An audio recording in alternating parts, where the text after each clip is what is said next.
On est de retour avec nos invités David Diabavi et Firmin Teko Agbo. On parlait justement de ces cas de Covid-19 qui battent les records selon l'OMS par les pics précédents, surtout en Afrique. Et Firmin, je vais vous poser cette question. Face à tout ce que vous dites, quelle serait la réaction des ministères, si je peux le dire, de la santé au niveau de tous les pays africains? Non, leur réaction, elle serait simple. Elle s'alignerait sur la position de l'OMS. Vous imaginez, c'est comme je le disais tout à l'heure, moi mon raisonnement est beaucoup plus relatif à une guerre géopolitique. Je m'explique, même si je peux me tromper, mais j'assume. Vous imaginez, c'est comme cette guerre, il y a des gens qui l'ont déclenchée, des gens dans l'ombre qui l'ont déclenchée et qui sont en train de placer leur pion.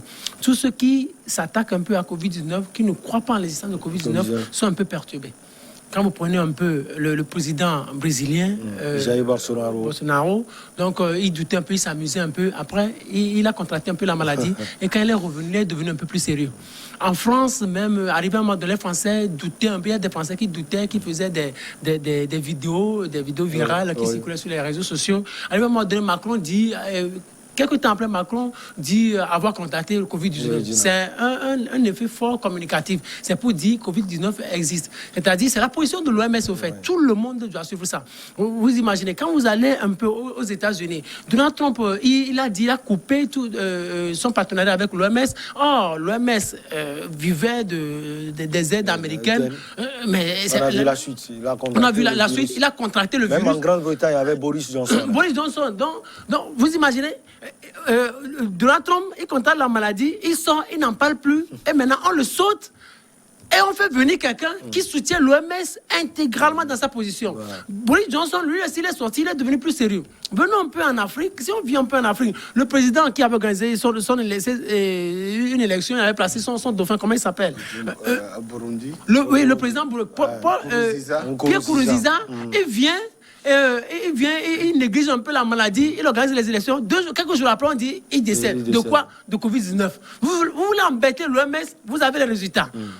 Je ne sais pas si vous me comprenez. Oui. L'autre président, Magufuli, tanzanien. Le président tanzanien. Il a négligé. Oui. Après, on dit il meurt de l'OMS. Donc, ces morts-là, je pense que c'est un peu suspect. S'il faut réfléchir un peu, je pense que ce sont des morts géopolitiques. En Afrique, il y a des présidents ou des chefs d'État qui se sont dit, mais qui ont vu la réalité de loin et se sont dit, mais la meilleure solution, c'est de s'aligner sur la position de l'OMS. Comme au Togo, le chef d'État togolais, il est un peu sage, il ne veut pas être les Sankara ou les Lumumba, il se dit, d'accord, ce que l'OMS fait, donc on le suit. Le Bénin aussi fait, on fait la même chose. Sinon, on va vous créer des situations beaucoup plus difficiles et il vous sera difficile de vous en sortir. Donc, ce que les gens doivent comprendre, c'est qu'il y a des gens, quelque part, qui décident et qui placent leur pion. La réaction des ministères de santé, sur le continent, ce serait très simple. C'est-à-dire ce que l'OMS fait, ce que l'OMS dit, on le suit intégralement. Sinon, vous allez choper la maladie et après, vous allez vous retrouver dans votre tombe de façon prématurée. Quoi. Donc, l'OMS, c'est là où elle va. Elle va encore passer par assez de moyens. Elle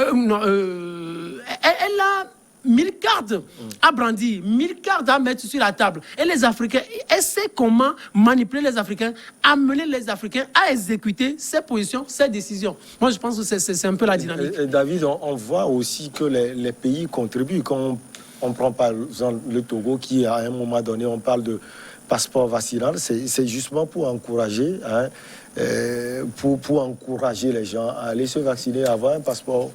Oui, c'est dans la même dynamique. La campagne de vaccination était établie sur des besoins ponctuels. Vous finissez d'abord vous vous enregistrez, vous faites vacciner, vous prenez les 2 doses et après vous demandez votre passeport vaccinal. Moi, j'ai pris les 2 doses, mais j'ai pas encore fait la demande pour mon passeport vaccinal. Je vais le faire. Et donc, ces besoins s'inscrivent dans la même dynamique que les recommandations proposées par les organisations sanitaires, etc. Vous savez, dans très peu de temps, beaucoup de pays vont exiger les passeports vaccinaux à tout voyageur qui va traverser les frontières terrestres, aériennes ou maritimes. Dès que vous quittez le Togo, peut-être que la compagnie aérienne, si vous prenez l'avion qui va vous transporter de Lomé jusqu'à peut-être Abidjan ou à Paris, la compagnie exigera de vous un passeport vaccinal. Ça veut dire qu'à un moment, la vaccination va être imposée à tout le monde. Petitement, ça a commencé ailleurs. Dans certains pays, on vous dit, vous devez vous faire vacciner, sinon vous n'allez pas bénéficier des allocations sociales, etc. Voilà. Ici, au départ, c'est vrai que le gouvernement avait voulu forcer, mais le message n'était pas trop vite passé. Mais aujourd'hui, à l'heure où nous parlons, le vaccin, il est indirectement obligatoire. À tout moment, on peut vous demander, pour un besoin ponctuel, pour un bilan de santé, on peut vous demander d'aller vous faire vacciner. Et les centres de vaccination sont ouverts un peu partout. Et donc, moi, j'encourage en tout cas les Togolais à aller se faire vacciner. Je l'ai fait. On n'avait pas eu de soucis. Non, pas de soucis. On a dit des choses, etc. Sauf que j'ai constaté une activité irrégulière sexuellement. Je ne sais pas si c'est le moment de le dire, mais j'ai constaté une irrégularité sexuelle où il y a une forte dépendance sexuelle pendant un moment. Heureusement que c'est des besoins naturels qui sont très vite gérés. Et qui ne vous dressent pas non plus. Et heureusement qu'il y a la personne pour répondre à cela. C'est ça, l'enfirme. Exactement. Oui, c'est vrai. Bientôt, ces passeports vaccinaux seront obligatoires. Oui, ça sera obligatoire. Moi, je ne suis pas trop d'accord avec ça parce que c'est une manière de rendre obligatoire la vaccination. Ce ne devrait pas être le cas, quoi. Donc, ça, c'est sur la politique de ceux-là qui décident. C'est-à-dire, je ne vais pas parler des dirigeants, mais de ceux-là qui sont dans l'ombre, qui décident. C'est sur la politique des laboratoires parce qu'il y a des vaccins qui ont été faits, qui ont été fabriqués. Maintenant, on attend que les consommateurs. Donc, on dicte des lois où... des choses au chef d'État, à leur ministre, et ils sont obligés de faire exécuter ça. C'est pour cela qu'au Togo, si on parle de passeport vaccinal, donc vous imaginez, dans plusieurs pays, ça va être opérationnel. Moi, je ne suis pas tellement d'accord, même si on va se faire vacciner, mais ça rend obligatoire la vaccination, ce qui viole fondamentalement ce principe-là qui dit que la vaccination n'est pas obligatoire, quoi. C'est pas, pour moi, c'est pas trop bien séant. Allez, on va parler maintenant de la République démocratique du Congo. La Belgique présente sa feuille de route pour la restitution des objets culturels mal acquis. Le gouvernement belge a présenté mardi 6 juillet sa feuille de route pour restituer à la République démocratique du Congo, son ancienne colonie, des milliers d'objets culturels acquis abusivement, particulièrement lors des violences commises sous le règne de Léopold II entre 1885 et 1908, David Abavi. C'est une bonne nouvelle. C'est une très bonne nouvelle. Elle est le fruit de plusieurs années de combat menés soit collectivement ou soit individuellement par des Congolais qui ont compris la nécessité d'exiger de la Belgique le retour de ces objets culturels qui sont du patrimoine culturel de la RDC. Vous savez, la colonisation, c'est l'une des conséquences directes aussi de la colonisation, où le colon est venu soutirer ou alors siphonner tout ce qu'il y a de culturel, de sacré dans la tradition africaine. Le Togo en a perdu, le Bénin en a perdu, la Côte d'Ivoire en a perdu, tous ces pays, le Ghana. Et ces objets ont été utilisés pour rentabiliser, pour se faire de l'argent. En Belgique, quand vous arrivez à Bruxelles, vous arrivez dans les grandes villes belges, il y a de grands musées dans lesquels sont exposés ces objets d'art qui appartiennent à la RDC. Voilà, un peu. Voilà. Et la Belgique en profite. Voilà. Et donc, pour visiter ces objets, il faut payer. Et c'est des milliers, c'est des millions de visiteurs qui viennent dans ces musées-là. L'argent récolté n'est jamais partagé avec la RDC. Et donc, pendant longtemps, des gens, des esprits très éveillés ont compris la nécessité d'engager des combats. Ils ont dénoncé, ils ont exigé le retour de ces objets d'art pendant très longtemps. Aujourd'hui, si le gouvernement belge estime la nécessité de renvoyer ces objets à la RDC, c'est une bonne décision. Sauf que, moi j'ai une grosse inquiétude. Comment ces objets d'art, ces objets culturels pourront être gérés en RDC? Est-ce que ces pays africains qui ont lancé ce combat contre le colon ou contre les pays colonisateurs disposent du patrimoine nécessaire pour garder, ne serait-ce que dans leur état d'origine, tous ces objets? Est-ce que l'État congolais dispose des moyens financiers pour entretenir ces objets-là? Ça ne sert à rien de retourner les objets et de les retrouver dans des états pas bien. Parce que ça compose l'histoire et le patrimoine historique de tous ces pays-là. Alors, Firmin, l'inquiétude de David, elle est là, hein, parce qu'on a déjà vu au Mali, lors de la guerre au nord du Mali, ces objets culturels ont été détruits, hein, on le précise. Mais en RDC, est-ce que la RDC est prête, comme David l'a dit, pour pouvoir recevoir ces objets culturels? Même si ce sont des choses qui appartiennent à la RDC, il faut reconnaître que la RDC n'est pas encore prête et il serait difficile que la RDC entretienne exactement ou bien comme le fait la Belgique. Vous savez, mais ça c'était l'année passée ou l'année surpassée, mais ça j'étais avec David ici sur ce plateau, on parlait, on avait demandé aux Béninois, c'était les Français qui avaient dit aux Béninois qu'ils allaient leur restituer leurs objets d'art. On était ensemble ici. Oui. Voilà, mais les Béninois avaient dit qu'ils n'étaient pas encore prêts. Ouais. Et c'est honnête, ça. En réalité, on peut les critiquer, mais ils ne sont pas encore prêts. Ouais. Parce que quand vous allez dans nos musées, je ne sais pas si vous visitez nos musées, visiter un peu nos musées où il y a des objets d'art culturel. Est-ce que ça donne envie de venir encore? Quand vous allez dans ces musées-là, dans les musées africains, est-ce que vous avez envie? Nous avons un musée au Togo. Peut-être quand vous allez au musée que branly Jacques Chirac, quand vous allez dans les musées occidentaux, quand vous allez dans les musées africains, est-ce que vous ne voyez pas la différence? Et parce que moi, il y a une chose, j'apprécie un peu les Occidentaux. Ils savent entretenir les choses. Oui. Mais ce que nous, en Afrique, on a toutes les difficultés pour bien entretenir les choses. Peut-être, on parle de moyens, mais je pense que c'est une question de manque de volonté ou de ne pas savoir exactement là où nous voulons. Là où nous voulons aller. Oui. Mais le problème, c'est que la manière dont les Africains voient les choses, ce n'est pas de la même manière que les Occidentaux voient les choses. C'est-à-dire, les Africains, si vous leur donnez de l'argent aujourd'hui, ils ne vont pas aller visiter des musées.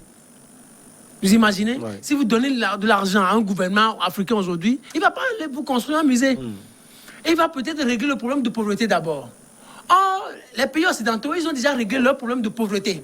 Donc, ils sont dans l'ère de distraction. Oui, dans l'heure d'amusement. C'est-à-dire, on peut prendre un tennis aujourd'hui et en créer une compétition et parler de Roland Garros et rafler des milliards avec ça. Vous imaginez, les Africains ne sont pas encore à ce niveau. Donc, le problème fondamental qui se pose aujourd'hui, c'est que la Belgique peut retourner aux Congolais leurs objets d'art. Mais dans les années à venir, ces objets, moi je pense, seront méconnaissables. Parce que, on n'aurait pas de lieux adéquats dans lesquels placer ces objets. 2, on n'aurait pas un système efficace d'entretien pour pouvoir entretenir ces objets. 3, on n'aurait pas de personnes ou ressources bien qualifiées pour pouvoir les entretenir. Et il y a tout ça, il y a tous ces facteurs qu'il faut mettre en exergue. Moi, je pense qu'il ne sert à rien que la RDC se précipite. On voit des vidéos virales. Il faut faire comme le Bénin, peut-être. Oui, il faut. Dire qu'on n'est pas encore prêt. Oui, dire qu'on n'est pas encore prêt. Mais ce n'est pas une injure. Mais c'est une manière d'être réaliste vis-à-vis de l'histoire. C'est-à-dire, il ne faut pas détruire l'histoire.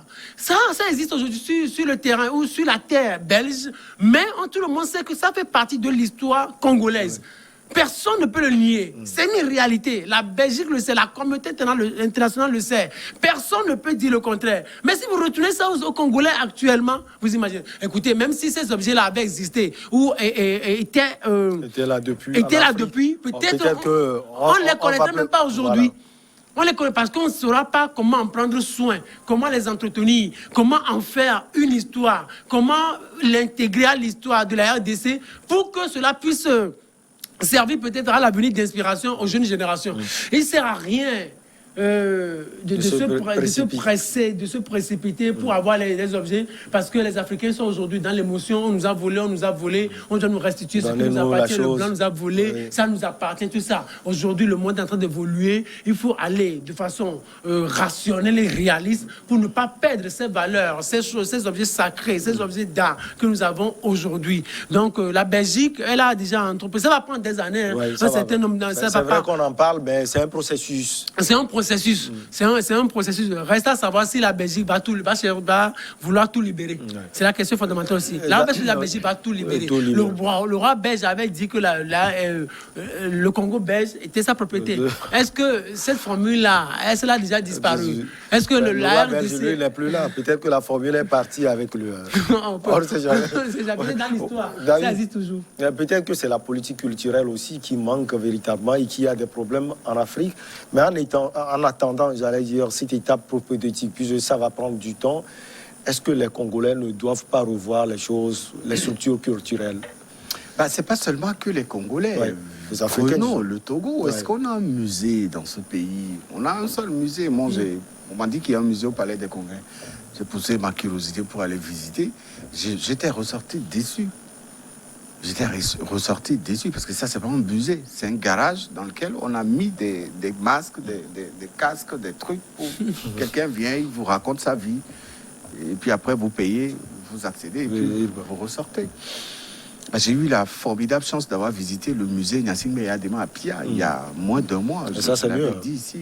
Ça, c'est mieux. Là, c'est ça ce qu'on appelle un musée. C'est-à-dire, le musée, c'est l'argent, c'est l'investissement. Des gens, quand vous accédez à ce musée, on vous dit, ici, c'est le musée. Vous avez un guide qui maîtrise toute l'histoire de ce musée-là, de tous les objets qui sont posés dans ce musée-là. Mais le musée national que nous avons ici, ça sert à quoi? Combien de Togolais vont visiter un musée ici au Togo? Ah oui, c'est ce que Firmin a essayé de dire. Moi, j'ai visité une seule fois le musée national. Moi, j'ai jamais visité le musée national. Mais j'ai eu la chance aussi de visiter le musée Gnassingbé Eyadema. Sur une échelle de 10, peut-être c'est 1 ou 2 Togolais. Les gens ne s'intéressent pas au musée. Alors qu'ailleurs, c'est une grosse source de revenus. Ouais. Moi, je suis allé au musée Yves Saint-Laurent à Marrakech. C'est lui, le créateur français. Il venait s'inspirer là-bas pour ses créations. Ouais. À sa mort, il a dédié sa vie-là en musée. Et on vous raconte l'histoire de ce grand créateur français du début, depuis qu'il était enfant jusqu'à ce qu'il soit décédé. Tout est là. Ses habits, ses paires de lunettes, les plats dans lesquels il mange. On vous raconte l'histoire de Yves Saint-Laurent. Et vous payez avant d'accéder. J'ai visité des musées dans le monde. J'ai eu cette formidable chance d'avoir choisi d'aller visiter des musées. Je suis allé voir des musées. Je suis allé à Paris. J'ai visité des musées à Paris. J'étais ressorti très content. C'est ça ce qu'on appelle l'investissement. Et donc, si la RDC récupère ces objets-là, est-ce qu'elle a les moyens de les entretenir? Le musée, c'est le patrimoine, c'est l'histoire. On vous parlera des objets qui ont 100 ans, 200 ans. Imaginez que la Belgique n'a pas pu entretenir tous ces objets-là. Vous pensez qu'ils seront encore là en bon état pour les envoyer? Non, je pense que la RDC, pour répondre à votre question, doit patienter. La Belgique a déjà donné son accord de principe. C'est bien. Maintenant, revoyez votre politique. Construisez des musées, formez des gens et mettez un patrimoine qui puisse accueillir et garder ces objets-là. Et tout ça, là, doit prendre du temps. Pour ne pas les perdre. Ça va prendre du temps.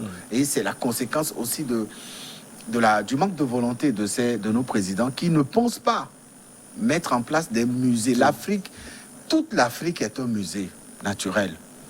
Quand vous allez dans les grands musées en Occident, vous avez en partie des objets d'art africains. Quand vous allez en Chine, vous êtes fier d'être rentré dans un musée en Chine. On vous parle que des objets chinois à 90%. Mais l'Afrique entière est un musée. Il faut maintenant développer les stratégies, investir pour construire des musées. Au Togo, on n'a pas un musée. Si c'est ça qu'ils appellent un musée, celui qui est au palais, au-dessous du palais des congrès, là. Je ne sais pas s'ils sont encore là-bas ou s'ils sont partis. Ils seraient toujours là-bas. Ah, s'ils sont là, c'est bien. Mais je pense que ce n'est pas encore ça. Il faut une politique pour véritablement redonner vie à nos musées. Nous avons des peuples. Vous allez au Bassa, dans le pays Bassa, vous allez chez les Konkomba, vous allez chez les Akoso, chez les Kabiers. Nous avons des objets qu'on peut présenter et exposer dans les musées d'art pour faire entrer de l'argent. Firmin, l'instabilité politique dans les pays aussi, hein, il faut le préciser. Tout à l'heure, j'ai parlé du Mali avec cette guerre au nord qui a finalement emporté tout le patrimoine culturel du Mali. Quand on voit un pays comme la République démocratique du Congo qui est toujours instable, hein, on craint également qu'un jour les gens viennent tout dépouiller. Oui, bien évidemment, c'est l'esprit des Africains. Je l'ai dit tout à l'heure, ce que les Occidentaux, moi je ne parle pas de Blancs, mais je parle plutôt des Occidentaux, ce qu'ils trouvent de précieux. Nous, on a toutes les difficultés pour avoir la même vision des choses. Léthargie, c'est-à-dire, vous prenez peut-être une petite statuette, un Français, un Américain, un Belge qui descend au Togo, qui voit une statuette et puis qui en est ému, on lui raconte des choses et puis en est tellement ému, apprécie et sort de l'argent, paye, puis rentre avec ça. L'Africain, lui, ne voit pas ça. Chez le blanc qui achète, c'est quelque chose de précieux qu'il faut garder. Ça retrace peut-être une histoire. Mais vous ne trouverez pas cette statuette dans ma chambre. Ça me dira absolument rien. Donc, quand moi, par exemple, je vois un musée, peut-être on est en conflit ou je suis un soldat et tout ça. Donc, des choses me passent par la tête. Maintenant, on veut tout bousiller. On se dit, c'est le gouvernement qui est en place, qui a construit ça. Donc, pour faire mal à ce gouvernement, on va détruire ça. On oublie que c'est notre histoire que nous sommes en train de détruire. Donc, c'est une question d'éducation, en fait. Les Occidentaux voient de l'argent partout et en tout. Les Africains ne sont pas encore à ce niveau. Donc, vous imaginez ce que David a dit, mais quand les gens viennent à Paris, pourquoi? C'est-à-dire la France reçoit assez de touristes chaque année. Elle fait partie de ces pays qui reçoivent plus de touristes annuellement. Pourquoi? Parce qu'il y a quelque chose que les gens viennent chercher. On a construit peut-être un bâtiment et on a mis des objets bizarres dedans et les gens viennent et ils en sont émus. Ils se disent, mais ça retrace l'histoire de l'Afrique. Oui, c'est extraordinaire. Donc, et puis, ils versent de l'argent, ils dépensent. Et ça fait des milliards pour ce pays, ça fait des milliards pour la municipalité parisienne. Mais en Afrique, ce n'est pas la même dynamique. Les Africains n'ont que, comme on le dit chez nous, ils n'ont que la bouche. Mais c'est juste l'émotion. Ça nous appartient, ça doit nous revenir. Mais si ça doit vous revenir. Est-ce que vous savez comment l'entretenir? Comment commercer cela? Comment travailler en amont? Comment en faire de l'argent avec ça? On n'est pas encore dans cette dynamique. Sinon, nous sommes toujours à l'étape de l'émotion. Mais comment rendre ça beaucoup plus commerciable, si on peut le dire ici, ainsi? Comment en faire des affaires? Comment en faire de l'argent? On n'est pas encore à ce niveau. Sinon, on va avoir des objets, mais avec le temps, ce seront des endroits vraiment poussiéreux et il nous sera difficile de dépoussiérer ces endroits-là. Oui, David, je vous repose la question autrement avec ces groupes rebelles qui pilulent en République démocratique du Congo et qui l'entourent d'ailleurs. Il y a des craintes à avoir à ce niveau également. Oui, quand on voit un peu ce qui s'est passé au Mali, vous en parlez tout à l'heure, avec ces bâtisses qui ont été détruites par les islamistes parce qu'ils n'en voulaient pas. Je crois que la même situation peut aussi se passer un peu partout en RDC. Il faut que le gouvernement congolais comprenne la nécessité d'être patient. C'est vrai que c'est une victoire, mais cette victoire risquerait d'être anéantie si l'instabilité est toujours présente dans ces pays-là. À tout moment, ces objets d'art qui ont des centaines d'années de vie peuvent disparaître. Sans qu'on trouve les responsables. Oui, il y a eu des musées qui ont été vidés de leur contenu comme ça parce que, voilà. Et en France, ils ont mis en place des systèmes de sécurité assez avancés. Et donc, c'est pour ça que ces objets sont restés encore dans ces musées en Belgique. C'est vieux, on parle de 1880, dans les années 1880.